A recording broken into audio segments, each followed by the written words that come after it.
Let's talk about the Charleston Earthquake. The Charleston Earthquake was an earthquake that occurred in Charleston, South Carolina on August 31st, 1886. South Carolina is one of the most systemically active states east of the Mississippi River. This earthquake was the result of a movement at the junction of the Woodstock Fault and the northwest trending Ashley River Fault, two intraplate faults. This earthquake occurred due to an intraplate displacement rather than interplate movement. Intraplate earthquakes are caused by stresses within a plate that create zones of weakness. The epicenter of this earthquake was south of Summerville along the Ashley River.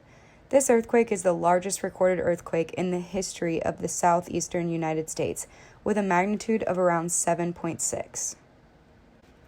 The Charleston earthquake brought tons of destruction to the town. The earthquake had such a large magnitude that it reached to states as far as Ohio and Alabama. Buildings and homes were destroyed, and many people had to abandon their belongings to live in shelters made to protect them from future earthquakes or rumblings.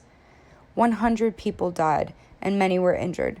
The total cost of the damages to the town was around $5.5 million, which in today's money is about $112 million.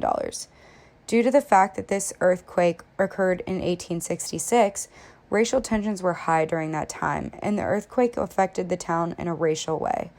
The camps for refugee were originally blacks and whites together, but eventually became segregated. The conditions of the camps for blacks were significantly worse and caused even higher racial tensions within the town. The environmental impact of earthquake Charleston was quite large. It spread all along the eastern coast, causing rumblings and disasters. In Charleston, dams broke, which flooded farms and roads, and the earthquake caused multiple wildfires. Railroads in the area buckled, and trains were derailed. Additionally, smaller fissures caused water to shoot up all around the landscape. In some places, the ground liquefied, causing more damage to buildings and roads. 40 kilometers outside of Charleston, a fissure more than 600 meters long opened up. Due to regional effects of this earthquake, the landscape was changed in not only Charleston, but other surrounding cities as well.